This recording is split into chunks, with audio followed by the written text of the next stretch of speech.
Sur plus de 124 000 prophètes envoyés par Allah depuis la création, seuls 25 ont été choisis pour être cités dans le Coran. Mais il est vraiment essentiel de connaître leur parcours. En tant que musulman, Assalamu alaikum, j'espère que vous allez bien. Il est probable que vous ayez déjà entendu les noms de certains prophètes, alayhim salam, et surtout celui du prophète bien-aimé Muhammad, sallallahu alayhi wa sallam. Mais savez-vous qu'il existe d'autres prophètes mentionnés dans le Coran que vous ne connaissez peut-être pas? Il est évident que vous les connaissez. Mais il y a d'autres musulmans qui ne connaissent même pas tous les prophètes de leur propre religion. Et pourtant, en tant que musulman, tu te dois de le savoir et de les connaître. Aujourd'hui, nous allons parler de 10 prophètes cités dans le Coran, de leurs épreuves, ainsi que de ce qu'ils ont apporté dans ce monde. Avant que nous ne commencions, sachez qu'en tant que musulman, il est essentiel de comprendre sa religion et de comprendre les personnes les plus importantes de notre religion qu'Allah a envoyées sur terre. Numéro 1, le prophète Adam, alayhi salam. Son histoire est celle par qui tout a commencé. Il est le père de l'humanité, cité 25 fois dans le Coran. Mais connaissez-vous les détails fascinants de sa création? Allah a annoncé aux anges « Je vais établir sur la terre un vicaire, Khalif ». Les anges, qui ne voyaient que la pureté, furent étonnés. Ils demandèrent à Allah « Vas-tu y désigner quelqu'un qui y mettra le désordre et répandra le sang quand nous sommes là à te sanctifier ?» Allah leur répondit par une phrase qui résonne encore aujourd'hui. « En vérité, je sais ce que vous ne savez pas. C'est mensonge, sinallé. » Allah a alors créé Adam, alayhi salam, d'une poignée de terre prise de partout sur le globe. C'est pour cela que ses descendants sont blancs, noirs, rouges, doux ou durs, comme la terre dont ils sont issus. Quand l'âme a été insufflée en lui et a atteint son nez, Adam a éternué. Et savez-vous quelle fut la toute première parole prononcée par un être humain? Il a dit « Alhamdulillah, louange à Allah ». Et Allah lui a répondu « Yarhamukallah, que ton Seigneur te fasse miséricorde ». Sa vie a commencé par la miséricorde. Allah lui a enseigné les noms de toutes choses, un savoir immense que même les anges n'avaient pas. Pour honorer ce savoir, Allah a ordonné aux anges de se prosterner devant Adam par respect. Tous l'ont fait, sauf un, Iblis. Iblis était rongé par l'orgueil et le racisme. Il a dit à Allah « Je suis meilleur que lui. Tu m'as créé de feu, alors que tu l'as créé d'argile. » C'est ici que le premier péché de l'histoire, l'orgueil, a été commis. Adam, alayhi salam, a vécu au paradis avec son épouse Hawa. Tout était permis sauf un arbre. Mais Iblis ne l'a pas tenté en lui disant « désobéis ». Non, il l'a tenté par l'ambition. Il lui a chuchoté « Oh Adam, t'indiquerai-je l'arbre de l'éternité et un royaume qui ne s'effrite point ?» Adam a oublié. Il a mangé. Mais contrairement à Iblis qui a justifié sa faute, Adam a ressenti une honte immense. Il a pleuré. Il s'est tourné vers son Créateur non pas avec arrogance, mais avec humilité. Il a prononcé cette invocation coranique puissante. « Ô notre Seigneur, nous avons fait du tort à nous-mêmes, et si tu ne nous pardonnes pas et ne nous fais pas miséricorde, nous serons certes parmi les perdants. » Allah a accepté son repentir. Il l'a fait descendre sur terre, non pas comme une punition éternelle, mais pour accomplir sa mission, construire, adorer et être le premier prophète de Dieu. Certains récits rapportent qu'Adam et Hawa ont été séparés lors de leur descente sur terre et qu'ils se sont retrouvés et reconnus sur un mont célèbre que vous connaissez peu, être le mont Arafat, la montagne de la miséricorde. C'est ainsi que l'histoire de l'homme a commencé, par une erreur, un pardon et des retrouvailles. Numéro 2, le prophète Nuh, alayhi salam. Si Adam était le premier homme, Nuh est le premier messager Rasoul envoyé par Allah pour combattre l'idolâtrie. Avant lui, l'humanité était unie, mais les gens avaient commencé à adorer des statues de pieux défunts nommés Wad, Suwa ou Yagut. Allah a alors envoyé Nuh avec une mission qui défie l'imagination. Savez-vous combien de temps a duré sa mission? Le Coran est précis. Il a appelé son peuple à Allah pendant 950 ans. Imaginez cela. Près d'un millénaire à prêcher, jour après jour, génération après génération. Il les appelait la nuit, le jour, en secret, en public. Et quelle fut leur réponse?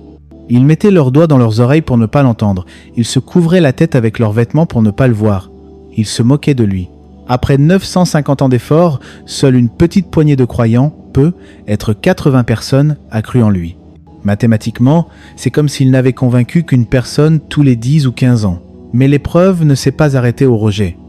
Allah lui a ordonné de construire une arche immense. Mais où? En plein désert, loin de toute mer. C'était l'épreuve de la confiance. Les notables de son peuple passaient devant lui et riaient. « Oh nous, hier tu étais prophète, aujourd'hui tu es devenu charpentier ?» Il pensait qu'il était devenu fou. Mais nous, alayhi salam, répondait avec une certitude inébranlable. « Si vous vous moquez de nous, nous nous moquerons de vous comme vous vous moquez. » Puis, le signe est arrivé. Le Coran dit que le four a bouillonné, at-tanur, l'eau a jailli de la terre et le ciel a ouvert ses vannes. Le déluge a commencé. C'est ici que Nouh a vécu la douleur la plus terrible pour un père. Alors que l'arche flottait sur des vagues hautes comme des montagnes, il a vu son propre fils se noyer. Nouh l'a appelé avec tout l'amour d'un père. « Ô mon fils, monte avec nous et ne sois pas avec les mécréants. » Mais son fils, aveuglé par l'orgueil, a répondu « Je vais me réfugier sur une montagne qui me protégera de l'eau. » Nouh lui a crié la vérité ultime. Il n'y a aucun protecteur aujourd'hui contre l'ordre d'Allah. Une vague les a séparés, et son fils fut englouti. Nouh, alayhi salam, nous enseigne que la réussite ne se mesure pas au nombre de followers ou de résultats immédiats, mais à la constance. Il nous apprend aussi que la foi est un lien plus fort que le sang. Malgré sa douleur, il a sauvé l'humanité et la foi, et son arche s'est posée sur le mont Judi, faisant de lui le deuxième père de l'humanité. Numéro 3, le prophète Ibrahim, alayhi salam. Son histoire dépasse tout ce que vous pouvez imaginer. Il n'est pas seulement celui qui a affronté le feu, il est celui pour qui les distances de la terre ont été pliées. Tout commence par son courage face au tyran Nimrod. Ibrahim a refusé l'idolâtrie et a brisé les statues de son peuple. En réponse, ils l'ont catapulté dans un brasier gigantesque. Mais alors qu'il volait vers les flammes, il a prononcé « Azbuna Allah wa nima al-wakil ». Allah a ordonné au feu de perdre sa chaleur. Ibrahim s'est assis au milieu des flammes, non pas en brûlant, mais entouré d'une fraîcheur de jardin, nourri par les anges. Mais le miracle ne s'arrête pas là. Après avoir laissé sa femme Hajar et son fils Ismaël dans le désert aride de la Mecque par ordre divin, Ibrahim vivait en Palestine. La distance était immense, des semaines de marche. Cependant, le cœur d'un père et le devoir d'un prophète ne pouvaient supporter cette séparation éternelle. C'est ici qu'intervient un miracle méconnu. Allah a mis à sa disposition le Bourak. Une créature blanche, plus grande qu'un âne et plus petite qu'une mule, dotée d'ailes. Cette monture fantastique pose son sabot là où son regard s'arrête. Sa vitesse est celle de l'éclair. Selon les récits, l'ange Jibril a mené le Bourak à Ibrahim le matin en Palestine. Ibrahim montait dessus. En quelques instants, il traversait les déserts, les montagnes et les vallées pour arriver à la Mecque. Que faisait-il là-bas? Il venait voir son fils Ismaël. Il venait inspecter leur état. Il arrivait le matin, passait du temps à la Mecque et le Bourak le ramenait en Palestine avant même que le soleil ne se couche pour le dîner. C'est lors de ces voyages éclairs qu'il a entrepris la mission colossale, la construction de la Kaaba. Imaginez la scène, le père et le fils réunis par miracle divin. Ismaël apportait les pierres et Ibrahim construisait les murs. Quand le mur est devenu trop haut, Ibrahim est monté sur une pierre spéciale. Cette pierre s'éleva dans les airs comme un ascenseur et redescendait selon ses besoins, et elle devenait molle sous ses pieds pour ne pas le blesser. C'est ce qu'on appelle aujourd'hui le Maqam Ibrahim, où ses empreintes sont encore visibles devant la Kaaba. Et c'est aussi dans ce contexte qu'a eu lieu l'épreuve du sacrifice. Ce fils qu'il visitait miraculeusement, Allah lui a demandé de le sacrifier. Ibrahim a prouvé sa loyauté absolue. Le couteau n'a pas coupé, car Allah a retiré son pouvoir de trancher. Ibrahim, alayhi salam, est l'homme pour qui le feu est devenu froid, pour qui la pierre est devenue molle et pour qui la terre s'est pliée sous les sabots du Bourak. Il nous enseigne que lorsqu'on aime Allah, les lois de la physique elles-mêmes se soumettent pour nous servir. C'est parti pour le 4e géant. Nous entrons maintenant dans une sourate unique. Allah l'appelle lui-même Ahsan al-Qasas, le plus beau des récits. C'est la seule histoire de prophète racontée d'une seule traite, du début à la fin, dans une sourate complète. C'est un chef-d'œuvre de psychologie, d'émotion et de destin. Numéro 4. Le prophète Youssouf, alayhi salam. Son histoire est celle de la chute la plus profonde vers l'ascension la plus haute. C'est l'histoire de la patience face à la trahison de ceux qu'on aime le plus. Tout commence par un rêve. Youssouf, enfant, voit 11 étoiles, le soleil et la lune se prosterner devant lui. Son père Yacoub, alayhi salam, comprend que son fils a un destin grandiose, mais il le met en garde. Ne raconte pas ta vision à tes frères, car ils comploteraient contre toi. La jalousie est un poison. Ses propres frères, aveuglés par la haine, décident de se débarrasser de lui. Imaginez la scène terrible. Youssouf, un enfant innocent, jeté au fond d'un puits obscur et glacé par ses propres frères.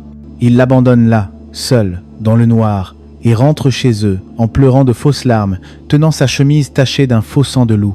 Dans ce puits, Allah lui révèle une promesse. Tu leur rappelleras sûrement cette affaire alors qu'ils ne s'en rendront pas compte. Il est récupéré par une caravane, mais pour être vendu comme un objet, un esclave, pour quelques dirhams misérables sur un marché en Égypte. Lui, le fils de prophète, devient un serviteur. Mais l'épreuve change de visage. Youssouf grandit et reçoit une beauté exceptionnelle, la moitié de la beauté de l'humanité. L'épouse du ministre, Zulaïka, tombe follement amoureuse de lui. Elle ferme les portes du palais, s'offre à lui et dit « Hey Talak, viens à moi ». C'est l'épreuve de la tentation ultime. Un jeune homme, loin de sa famille, face à une femme belle et puissante, sans témoin. Mais Youssouf prononce cette parole qui sauve. « Ma'ad Allah, qu'Allah me préserve. Il est mon Seigneur qui m'a accordé un bon asile. » Il s'enfuit. Elle déchire sa chemise par derrière. Bien qu'innocent, il choisit la prison plutôt que le péché. Il dit « Ô Seigneur, la prison m'est préférable à ce à quoi elle m'invite. » Il reste emprisonné des années, oublié de tous, sauf d'Allah. Là-bas, il interprète les rêves. Et un jour, le roi d'Égypte fait un cauchemar.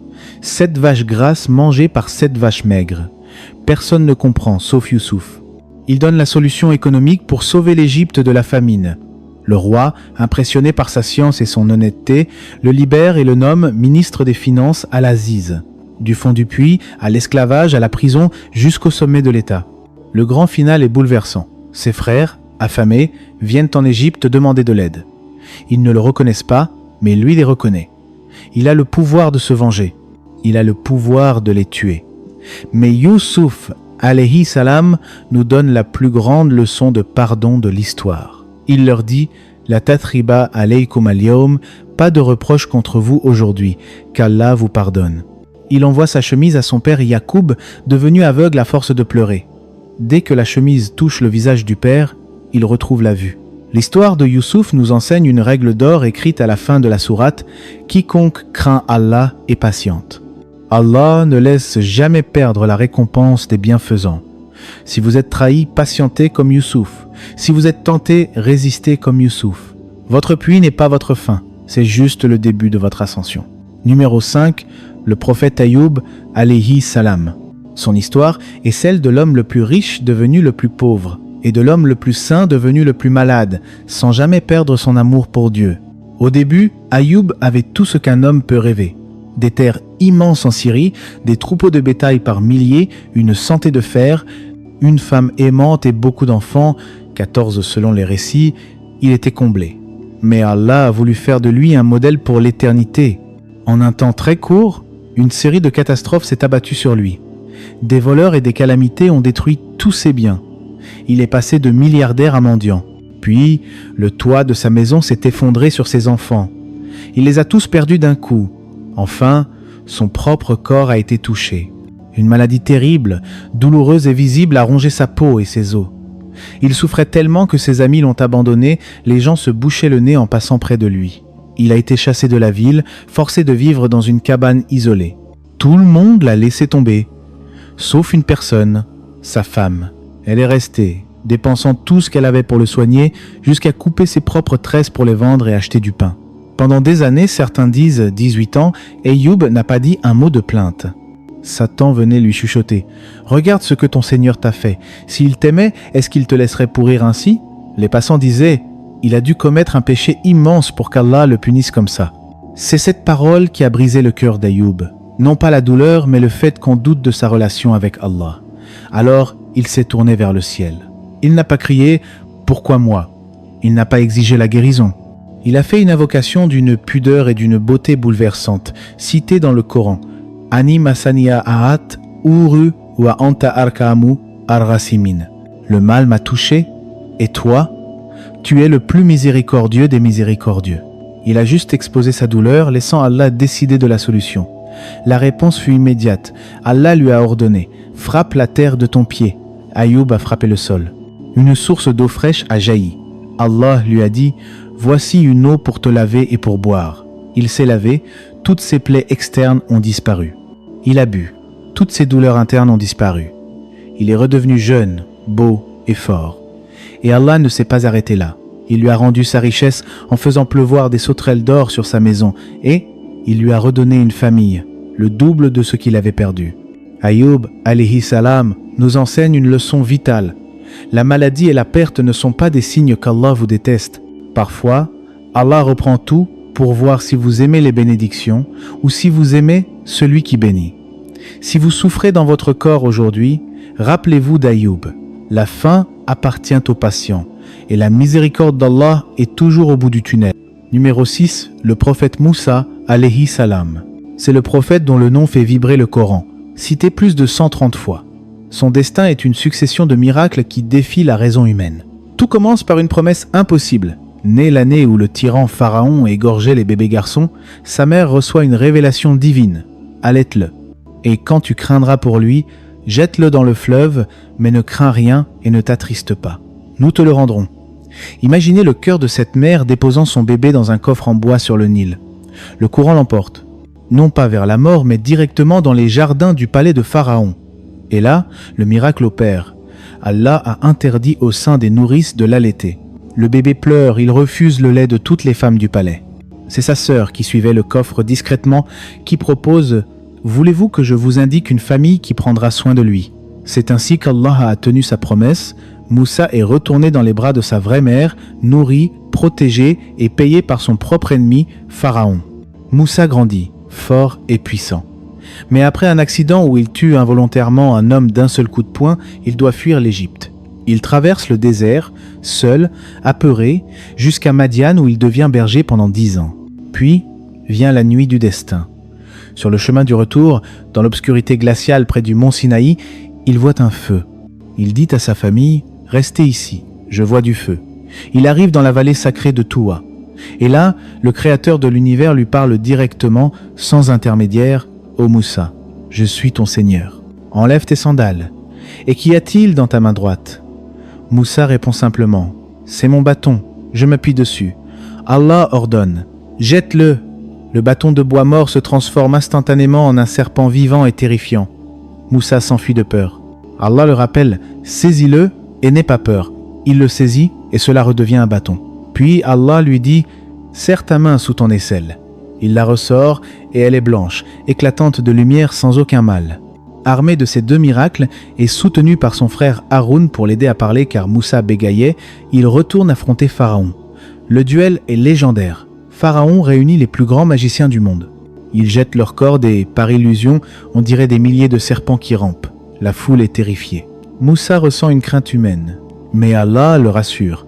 Jette ce qu'il y a dans ta main droite. Le bâton de Moussa avale littéralement leurs artifices. Le choc est tel que les magiciens, qui étaient venus pour l'argent, tombent immédiatement en prosternation. Ils s'écrient « Nous croyons au Seigneur de Haroun et Moussa ». Pharaon les menace de crucifixion, mais ils répondent « Fais ce que tu veux, tu ne juges que dans cette vie d'ici-bas ». Et enfin, l'apogée, la mer Rouge. Moussa s'enfuit de nuit avec les Bani Israël. Ils arrivent face à la mer.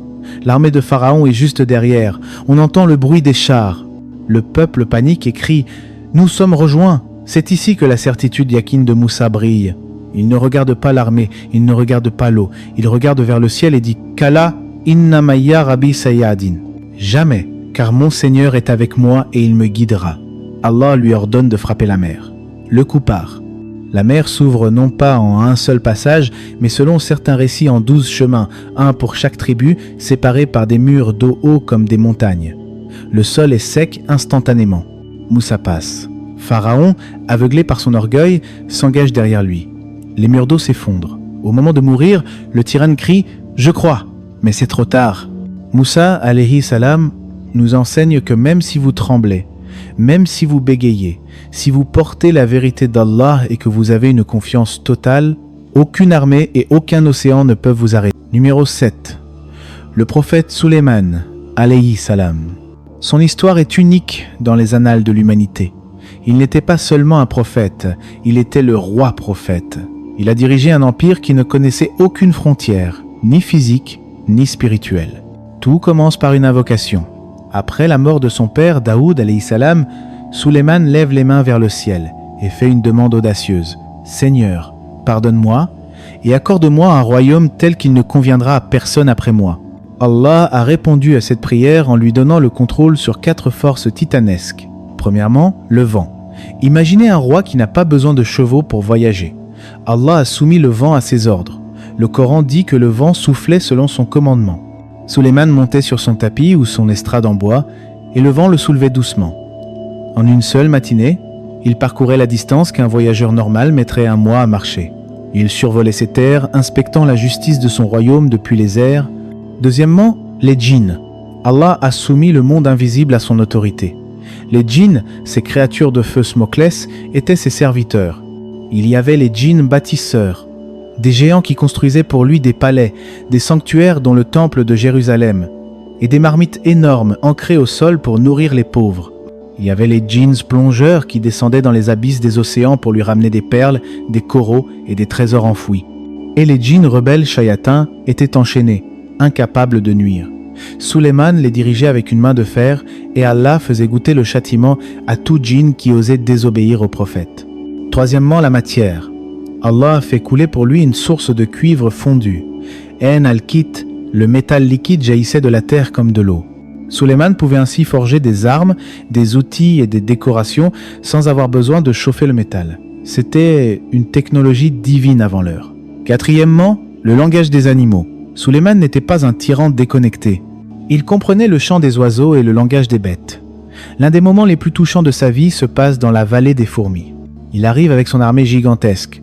Des rangées de djinns, d'humains et d'oiseaux qui obscurcissent le ciel. Le sol tremble. Une simple fourmi, reine de sa colonie, crie « Ô fourmis, entrez dans vos demeures, sinon Sulayman et ses armées vous écraseront sans s'en rendre compte. » Sulayman, malgré le bruit de son armée, entend ce minuscule appel à des kilomètres. Il sourit. Il ne s'énerve pas. Il ordonne l'arrêt total de la plus grande armée du monde pour ne pas écraser des fourmis. Il remercie Allah pour ce pouvoir de compréhension. Mais Sulayman, c'était aussi un homme éprouvé par son amour pour Allah. Un jour, il inspectait ses chevaux, des coursiers magnifiques qu'il préparait pour le djihad. Il était tellement absorbé par leur beauté et leur entraînement que le soleil s'est couché et il a manqué le moment préférentiel de sa prière, ou la prière de Asser selon les avis. Quand il s'en est rendu compte, il a été pris d'un regret immense. Il a dit « J'ai préféré l'amour des biens à l'évocation de mon Seigneur ». Pour se repentir, il a sacrifié ses chevaux magnifiques pour Allah, prouvant que rien, pas même ses passions, ne passait avant Dieu. Son aventure la plus célèbre reste celle avec la reine de Saba. C'est la huppe, un oiseau éclaireur qui l'informe qu'au Yémen, une femme gouverne un peuple riche qui se prosterne devant le soleil. Sulayman lui envoie une lettre qui commence par « Bismillah ar-Rahman ar-Rahim ». Il ne veut pas son or, il veut sauver son âme. Quand elle décide de venir le voir, Sulayman veut lui montrer que la puissance de l'islam dépasse tout ce qu'elle possède. Il décide de téléporter son trône royal du Yémen jusqu'à la Palestine. Un ifrit parmi les djinns dit « Je te l'apporterai avant que tu ne te lèves de ton siège. » Quelques heures. Mais un homme pieux, qui avait la science du livre, dit « Je te l'apporterai avant que ton regard ne revienne à toi. » Une fraction de seconde. Et le trône est apparu instantanément devant lui. Quand la reine arrive, elle entre dans le palais de Sulayman. Le sol est fait d'un cristal si pur et si transparent, avec de l'eau coulant en dessous, qu'elle croit que c'est une piscine. Elle soulève sa robe pour ne pas se mouiller. Sulayman lui dit doucement « C'est un palais pavé de cristal. » Elle comprend alors que ses yeux l'ont trompée, tout comme son adoration du soleil l'a trompée. Elle déclare sa soumission à Allah, le Seigneur des mondes. Enfin, même la mort de Sulayman fut un miracle et une leçon théologique. Il savait que les gens pensaient que les djinns connaissaient l'avenir. Il voulait briser ce mythe. Sulayman est mort dans son sanctuaire, debout, appuyé sur sa longue canne, en train de prier ou de surveiller les travaux. Son âme a été reprise, mais son corps est resté figé, debout. Pendant des mois, les djinns ont continué à travailler dur, à transporter des pierres, terrifiés par la silhouette immobile du roi qui semblait les observer à travers la vitre. Ce n'est que lorsqu'une petite termite, une bête de la terre, a rongé le bois de sa canne, que celle-ci s'est brisée et que le corps du prophète s'est écroulé. À cet instant, les djinns et les humains ont compris la vérité. Si les djinns connaissaient l'invisible, ils ne seraient pas restés dans le supplice humiliant du travail alors que leur maître était déjà mort. Sulayman, alayhi salam, nous laisse cette leçon éternelle. On peut posséder le vent, l'or et les armées, mais devant la mort et devant Allah, nous restons des serviteurs. La vraie royauté, c'est la piété. Numéro 8, le prophète Yunus, alayhi salam, surnommé Dhu en-Nun, l'homme à la baleine. Son histoire commence par une frustration humaine que nous connaissons tous. Yunus a été envoyé à la ville de Ninive, en Irak actuel, une métropole de plus de 100 000 habitants. Il les a appelés à l'islam jour après jour, mais ils étaient têtus, moqueurs et refusaient de croire. Le cœur de Yunus s'est serré de colère. Pensant que sa mission était finie et qu'il n'y avait plus d'espoir pour ces gens, il a pris une décision fatale. Il a quitté la ville sans attendre l'ordre explicite d'Allah. Il s'est dirigé vers la mer et est monté à bord d'un navire déjà surchargé. Mais en pleine mer, une tempête surnaturelle s'est levée. Les vagues frappaient le bateau comme des marteaux. Le navire allait couler. Les marins, paniqués, ont dit « Le bateau est trop lourd. Il faut sacrifier quelqu'un pour sauver les autres. » Ils ont tiré au sort. Le nom de Yunus est sorti. Les marins, voyant que c'était un homme pieux, ont refusé. Ils ont recommencé le tirage. Yunus est sorti une deuxième fois. Ils ont recommencé une troisième fois. Yunus, encore, il a compris. Ce n'était pas le hasard. C'était le décret d'Allah qui le rattrapait. Il a enlevé son vêtement et s'est jeté lui-même dans les vagues furieuses, dans la nuit noire. C'est là que le miracle effrayant se produit. Allah a ordonné à une immense créature marine, une baleine gigantesque, de remonter des profondeurs. Il lui a donné un ordre précis. Avale-le, mais ne brise pas ses os et ne déchire pas sa chair. Il n'est pas ta nourriture, tu es sa prison. Yunus a été englouti. Imaginez sa situation. Il se réveille, non pas noyé, mais vivant. Il bouge ses mains, il touche des parois gluantes. Il respire difficilement. Il réalise qu'il est vivant dans le ventre d'un monstre. Les exégèses disent qu'il était prisonnier de 3 ténèbres. L'obscurité de la nuit, l'obscurité des profondeurs de la mer, l'obscurité du ventre de la baleine. Il était coupé du monde. Pas de réseau, pas d'amis, pas d'issue. Personne ne savait où il était. Il aurait pu mourir là et disparaître à jamais. Dans ce silence absolu, on rapporte qu'il a entendu des bruits étranges. C'était le son des créatures marines, des poissons et des graviers au fond de l'océan qui faisaient le tasbih, glorificase, d'Allah. Yunus a alors réalisé son erreur. Il a compris qu'on ne fuit jamais Allah, on ne fuit que vers Allah.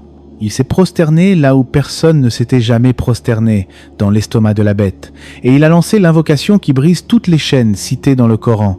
La ilaha illa anta subhanaka, inni kuntu mina alimin. Pas de divinité à part, toi, gloire à toi. J'ai été, certes, du nombre des injustes. Il n'a pas demandé à sortir.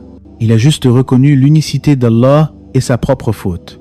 Cette prière a traversé les ténèbres, traversé l'eau, traversé le ciel, jusqu'au trône d'Allah. Les anges ont dit, c'est une voix connue, venue d'un lieu inconnu. Allah a répondu immédiatement. Il a ordonné à la baleine de le rejeter. La créature a nagé vers le rivage et l'a recraché sur une terre déserte. Yunus était sauvé, mais il était dans un état critique. Sa peau était brûlée par les sucs gastriques de la baleine, il était nu, malade et faible comme un nouveau-né. La miséricorde d'Allah a continué. Allah a fait pousser instantanément un arbre de courge, une plante aux larges feuilles douces qui repousse les mouches et qui contient des nutriments et de l'eau. Yunus a mangé de ses fruits et s'est abrité sous ses feuilles jusqu'à sa guérison complète. Et la fin de l'histoire est un dernier miracle. Quand il est retourné vers son peuple à Ninive, il a découvert l'impensable. Après son départ, voyant les signes de la tempête, les 100 000 habitants avaient eu peur et s'étaient tous repentis sincèrement. Yunus est le seul prophète dont le peuple entier a cru. Sa leçon est une bouée de sauvetage pour nous. Il n'y a pas de situation trop désespérée pour Allah. Même si vous êtes au fond de l'océan, dans le noir, endetté, malade, déprimé. Si vous admettez vos erreurs et appelez Allah avec sincérité, il peut vous sortir du ventre de la baleine. La prière de Yunus là, Illa anta, est la clé de la délivrance pour tout croyant en détresse. Numéro 9, le prophète Isa ibn Maryam alayhi salam. Son histoire défie les lois de la biologie dès la première seconde. Il est le seul être humain créé sans père, né de la femme la plus pure de l'univers, Maryam Marie alayhi salam. L'ange Jibril est apparu à Maryam pour lui annoncer un garçon pur. Elle, la chaste, s'est étonnée. « Comment aurais-je un fils alors qu'aucun homme ne m'a touché ?» L'ange a répondu par la formule de la puissance divine. « Ainsi soit-il. Ton Seigneur a dit « C'est facile pour moi ». Allah a simplement dit « Sois Koun » et Issa fut. Sa naissance elle-même fut une épreuve pour sa mère. Enceinte, seule, craignant le scandale de son peuple, elle s'est isolée sous un palmier sec. La douleur de l'accouchement l'a poussée à crier « Malheur à moi! Si je pouvais être morte avant cet instant et totalement oubliée !» Mais une voix, celle de Jibril ou du bébé Issa, l'a apaisée. « Ne t'attriste pas. Ton Seigneur a fait couler un ruisseau à tes pieds et secoue vers toi le tronc du palmier. Il fera tomber sur toi des dattes fraîches. » Même dans la douleur, Allah lui demandait un effort, secouer l'arbre pour recevoir la subsistance. Puis vient le premier miracle public, la parole au berceau. Maryam est retournée vers son peuple avec le bébé. Les accusations ont fusé. « Oh Maryam, tu as fait une chose monstrueuse !» Elle n'a pas répondu. Elle a fait vœu de silence et a pointé le doigt vers le nourrisson. Ils ont ri. « Comment parlerions-nous à un enfant au berceau ?» Et là, l'impossible s'est produit.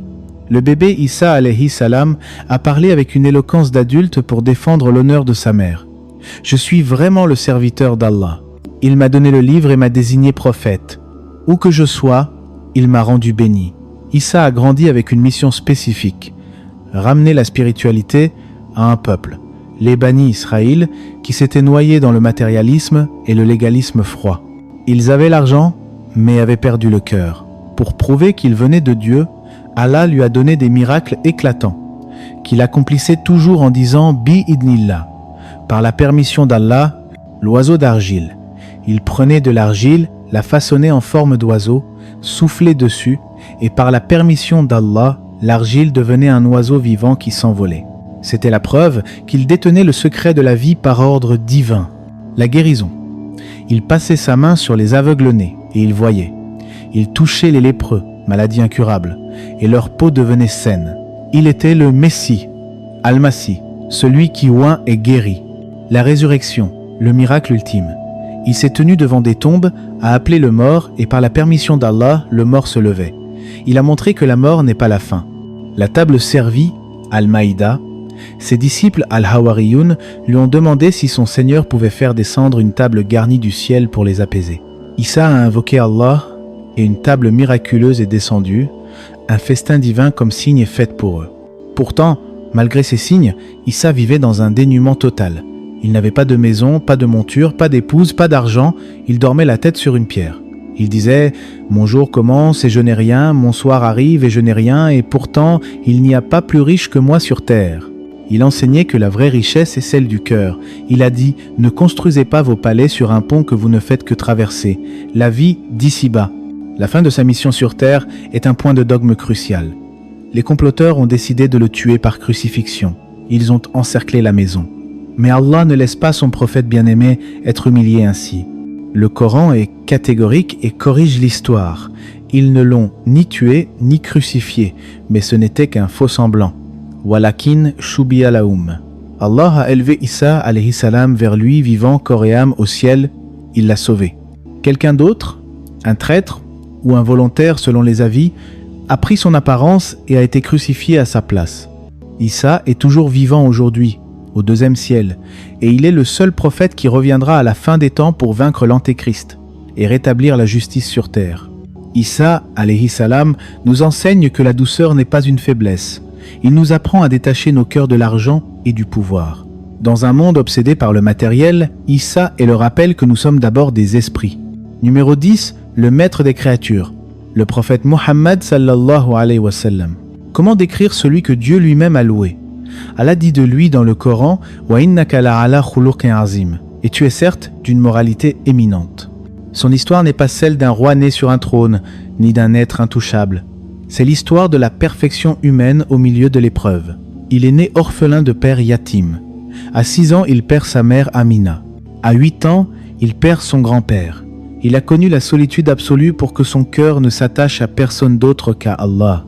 Avant même la prophétie, il était si pur que son peuple le surnommait Al-Amin, le digne de confiance, et As-Sadiq, le véridique. Sa mission commence dans le silence de la grotte de Hira. À 40 ans, l'ange Jibril descend et presse son noble corps pour lui révéler le premier mot qui allait changer le monde. Iqra, lis. Il n'était pas venu pour une tribu ni pour une époque.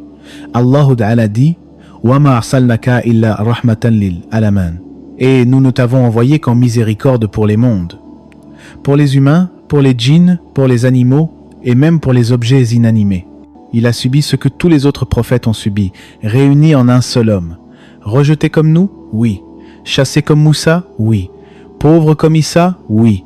Il a été insulté, frappé, étranglé pendant sa prière, caillassé à Taïf jusqu'à ce que le sang colle ses sandales à ses pieds. L'ange des montagnes est venu lui dire « Si tu veux, je referme les 2 montagnes sur eux et je les écrase. » Mais le prophète de la miséricorde, le visage en sang, a répondu « Non, j'espère qu'Allah fera sortir de leurs reins une descendance qui l'adorera seule. Voilà pourquoi nous l'aimons. Il a préféré notre guider à sa propre vengeance. » Et Allah lui a accordé le miracle suprême, le voyage qu'aucun être humain n'a fait, Al-Isra wa al-Miraj, le voyage nocturne et lassant. Une nuit, l'ange Jibril est venu avec le Bourak, cette même monture ailée qu'Ibrahim utilisait. Le prophète est monté dessus. En un clin d'œil, il a voyagé de la Mecque à Jérusalem. Là-bas, le miracle absolu. Tous les 124 000 prophètes d'Adam à Issa étaient rassemblés. Ils attendaient leur imam.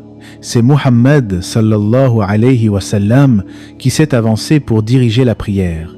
Il est l'imam des prophètes. Puis, il a entamé l'ascension à travers les 7 cieux. Il a salué Adam au premier, Issa et Yahya au 2e, Youssouf au 3e, Idriss au 4e, Haroun au 5e, Moussa au 6e.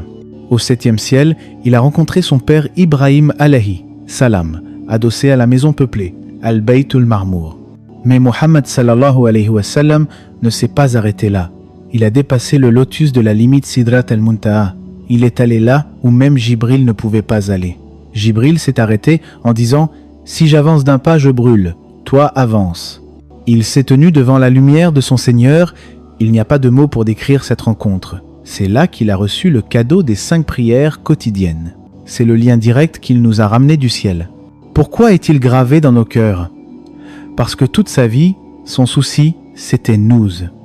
Les autres prophètes, le jour du jugement, diront « Nafsi, Nafsi, moi-même, moi-même, sauve-moi, Seigneur. » Mais Muhammad sallallahu alayhi wa sallam, ce jour-là, se prosternera sous le trône d'Allah. Il ne lèvera pas la tête avant qu'Allah ne lui dise « Ô Muhammad, lève ta tête, demande, et on te donnera.